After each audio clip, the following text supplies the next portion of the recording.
So over here in Google Tasks, you don't have a direct way to go ahead and search for the task. But if everything is expanded out right here, so you can see that the completed section is expanded and all of the tasks right here is what I see, I can actually go ahead and utilize browser search to search for a particular task. Let's say, for example, I want to search a task related to class, then I can simply press Ctrl F right here.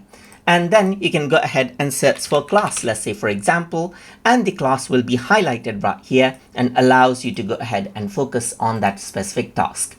You can also click on the three dot button, and I'm using the Google Chrome browser right now, but depending on the browser, you can go ahead right here and search for the task right here.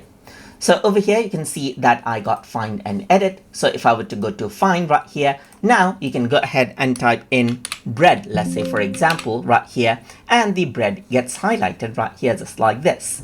And that is basically the trick to go ahead and search out the task inside of Google Task. So at the time of the recording of this video, the search is not a feature yet in Google Tasks.